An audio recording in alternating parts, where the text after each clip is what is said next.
Welcome to the Defense and Aerospace Report. I'm Vaga Muradian here in Doha, Qatar, where we are covering the Doha International Maritime Defense Exhibition and Conference, DIMDEX 2018, and our coverage here is sponsored by DIMDEX 2018, and we're talking to one of the most important people at this show, Mohammed Mubarak Al-Khater, who is the Chief Executive Officer of Barzan Holdings, I should say, which is an innovative holding company that is part of the Qatar Ministry of Defense. And you guys, the kernels of this, you guys started about 2 years ago, but congratulations because your official launch was yesterday. Congratulations. Thank you very much. We're really happy to have reached this milestone. And I really appreciate the time for you coming and covering this event. It's been a real pleasure. Everybody here has been fantastic, and we really appreciate it. I want to start. Talk to us a little bit about the innovative structure of the company and what you guys are trying to achieve, because there's been a whole bunch of joint venture partnerships that you've struck, all the way from lasers to ammunition to uniform, and it just spans the entire gamut of technology, sea, air, land. Talk to us a little bit about the multiple missions of the organization and what you guys are trying to achieve. Yeah. So Barzan Holdings is a limited liability company wholly owned by the Ministry of Defense of Qatar.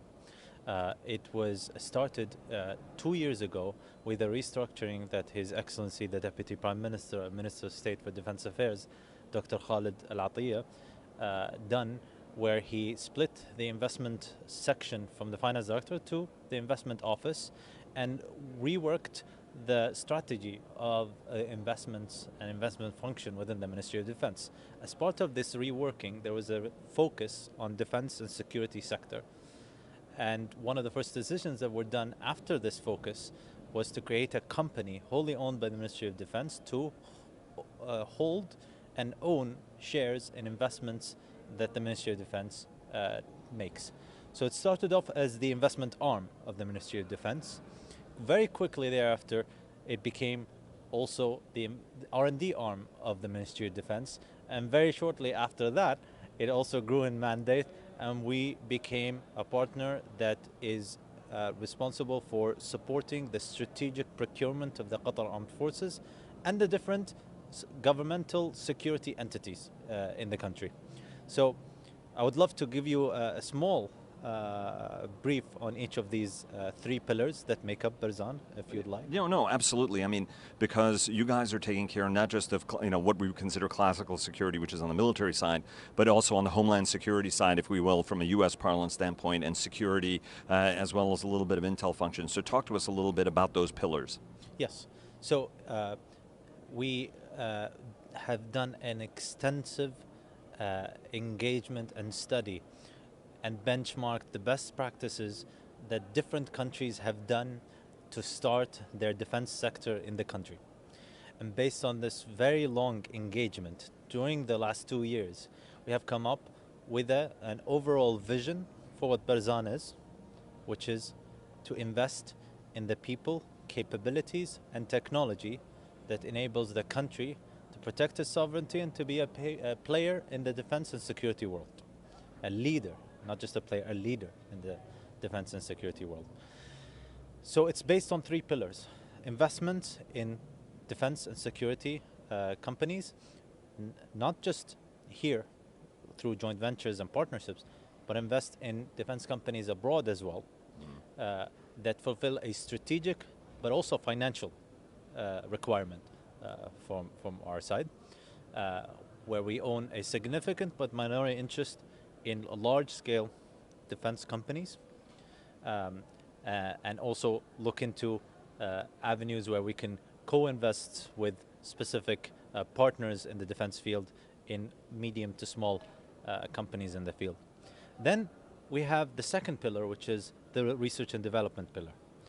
Barzan Holdings has a R&D center based in Qatar Science and Technology Park that is around 40,000 square meters, fully done, made up of about 10 workshops with office spaces that are designed for R&D projects in the defense field. And we have a number of R&D projects showcased here in DIMDEX. I would encourage anyone to come and visit Dimdex and see some of the projects that we're currently working on. And what we aim to do is to bring in leaders in the fields, couple them with our excellent university graduates from Education City, which is by design very close to our Barzan R&D Center, to come and create a joint workforce, enhance the capabilities of the country, gain new intellectual property that will be for the benefit of the country as a whole going forward, and also of our different security agencies. Then we have the last pillar, which is perhaps one of the most important that pulls a lot of these together, is the strategic procurement support function. We come in and assist the Qatar Armed Forces with specific strategic procurements that allow us to negotiate on behalf of the Qatar Armed Forces commercial terms and extract opportunities and benefit that are strategic and long-term that can help the end user, whether it is the land forces, the Navy, or the Air Forces, to gain what they need and ensure that the equipment or services that they're getting is actually doing what they're expecting it to do, and give them all the information they need to make sure that they make the decision that is right for them. We have extracted opportunities from these strategic procurements that have flowed into the other pillars, like investments, where we created joint ventures that you see around us that were based on large contracts from the Qatar Armed Forces. We have created new R&D development based on the requirements of the end user, the Qatar Armed Forces, and their specific needs. And those designs are co-owned between Barzan from one side and the technical partners. And we gain royalties whenever these designs are being manufactured anywhere in the world. So all of this is being drawn out from the strategic procurement. What, you're trying to create a push-pull function. Absolutely. That you guys are enabling on both ends of this. Yes, we have concentrated in the last 2 years on the pull to cover the needs of the Qatar Armed Forces.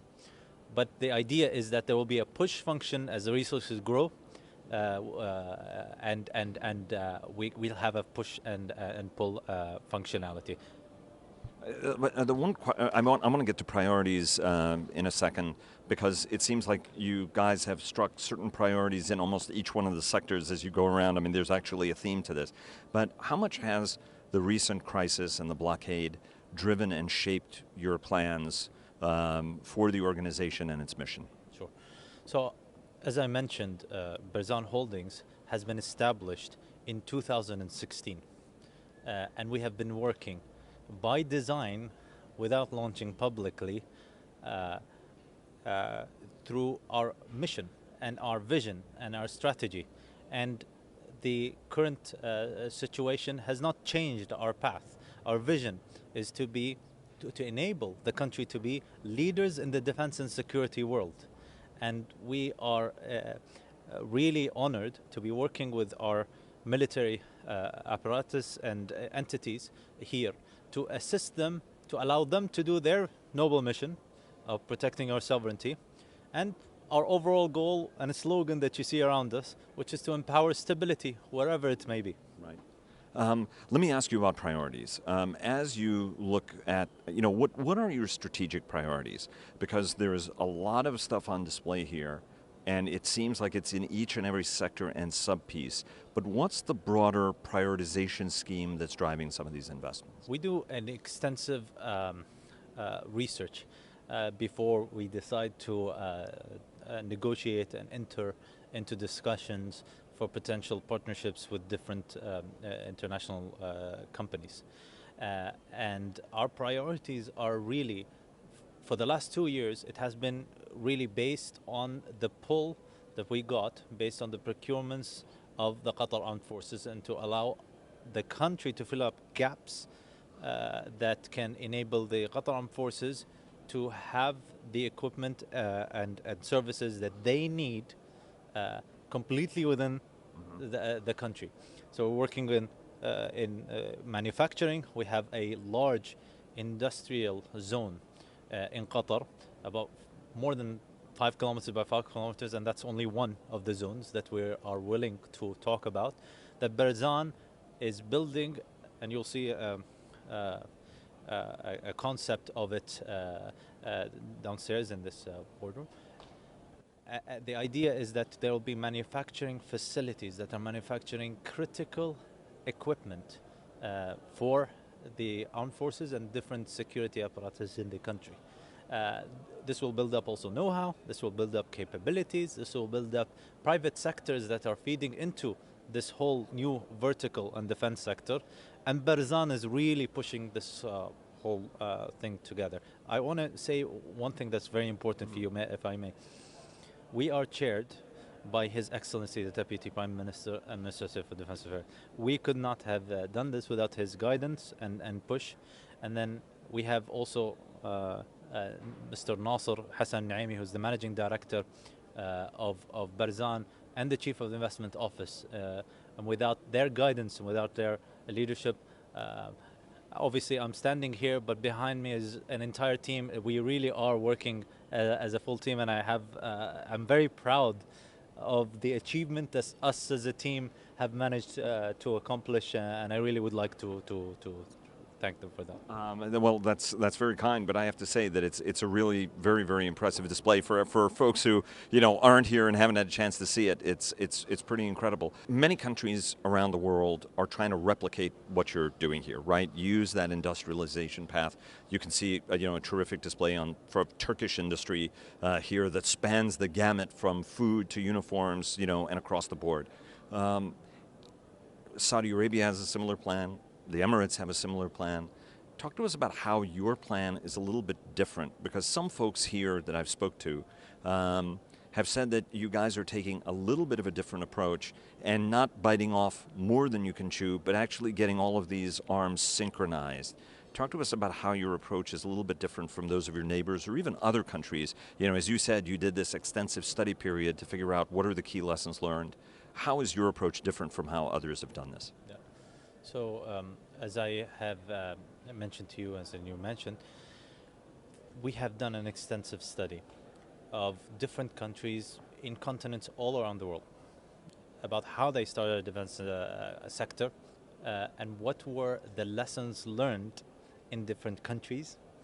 And we took the best practices, adapted them to Qatar, because Qatar's circumstances are very different than other countries' circumstances, and there's different requirements for each country. We have adapted it and worked it out to ensure that this solution that we're providing is the solution that is right for our country.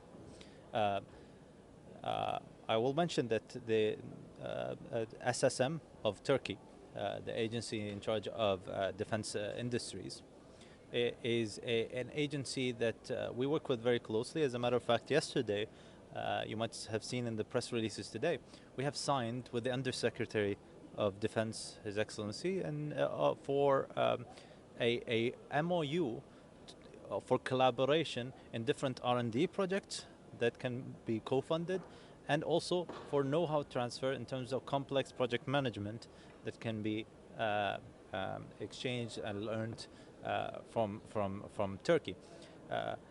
I assure you, I cannot stress how proud I am to see this joint ventures and work coming into focus based on a real conscious effort to make sure that the plan and strategy is clear and focused. So when it launches, we know where we're heading and we stay on track. And I have to say that just as we were coming here to talk to you was the announcement of 10 Corvettes, I think, that was signed with Turkish shipyard. Where do you want to be 5 to 10 years from now? Because this is a very ambitious plan. It's a small country, albeit fortunate and wealthy from that standpoint, high education level. But talk to us what that 5 to 10 year plan is, because in order to do this, you have to do the human engineering, as you said, right? The people are the most important part of it. You've got to get, all of the engineering skills in a different place, even though there's a tremendous amount of engineering talent in the country. Talk to us about what that 5 to 10 year window looks like, and your role as part of a concerted national effort to get there. Yeah, as you can imagine, because of the nature of our work, I cannot go into very specific details, which I am gathering from your question you were asking about. What I can tell you is our vision is to invest in capabilities, people, and technology that allows the country to become a leader in the defense and security world. And in 10 years, I hope that you come and talk to me if I'm still here, and I'm honored to be a part of this, and